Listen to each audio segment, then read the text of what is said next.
స్మెల్ని గుర్తించగలిగే రోబోట్లు కూడా ఇప్పటికే తయారవుతున్నాయి. అయితే వాసన గుర్తించడానికి వాడే అన్ని రకాల సెన్సర్లు ఒకే విధంగా ఉండవు. ఈ స్మెల్ టెక్నాలజీలో అనేక టెక్నిక్స్ వాడుతున్నారు. రకరకాల కంపెనీలు రకరకాల మార్గాల్లో ట్రై చేస్తున్నాయి. రకరకాల హార్డ్వేర్ ఉపయోగించి వేరే వేరే స్మెల్ సెన్సర్స్ని తయారు చేస్తున్నాయి. ఏదేమైనా అన్నిటి టార్గెట్ దాదాపు ఒకటే, స్మెల్ని గుర్తించి ఆ వివరాల్ని అనలైజ్ చేసి చెప్పడం. మొత్తం మీద మనిషి ఇప్పుడు రోబోట్లకి వాసన గురించిన విషయాల్ని నేర్పుతున్నాడు. మనిషి కూడా తెలియని వాసనలు సైతం కుక్క గుర్తించగలదు. ఇప్పుడు ఈ టెక్నాలజీ అభివృద్ధి చెందితే ఈ సెన్సర్స్ కుక్క సైతం పసిగట్టలేని వాసనల్ని పసిగట్టగలుగుతాయి.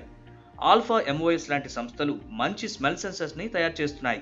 తాజాగా స్మెల్ సెన్సింగ్ రంగంలో అరోమా ఓడర్ అనే పేరుతో ఒక చిన్న సెన్సార్ వచ్చింది. ఇది చాలా చిన్న సెన్సార్, చేత్తో పట్టుకోవచ్చు. డెస్క్ టాప్ మీద పెట్టుకోగలిగే సైజులో ఉంటుంది.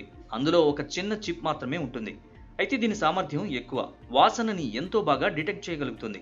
ప్రాణం లేని చిప్ స్మెల్ని ఇంత బాగా గుర్తించగలుగుతుందా అన్నంత అద్భుతంగా దీన్ని క్రియేట్ చేయగలిగారు. సరే, అసలు రోబోట్లకి వాసన గురించి నేర్పడం ఎందుకు? ప్రాణం లేని చిప్కి వాసనని ఎందుకు పరిచయం చేయాలి? అసలు స్మెల్ సెన్సింగ్ వల్ల లాభం ఏంటి అంటే ఎన్నో ఉన్నాయి. వాసన పరంగా మన చుట్టూ మనకి తెలియని ఎన్నో విషయాలుంటాయి. వాటిలో ప్రమాదాలు ఉండొచ్చు. అలాంటప్పుడు ఈ స్మెల్ సెన్సర్స్ మనల్ని అలర్ట్ చేస్తాయి.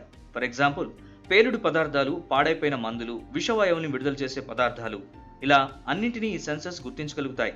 ఫర్ ఎగ్జాంపుల్, కుళ్ళిన పదార్థాలు ఎక్కడున్నా వెంటనే కనిపెట్టి అలర్ట్ చేస్తాయి. అలాగే వివిధ రసాయనాలు, గ్యాస్లు దగ్గరలో ఉంటే చెప్పగలుగుతాయి.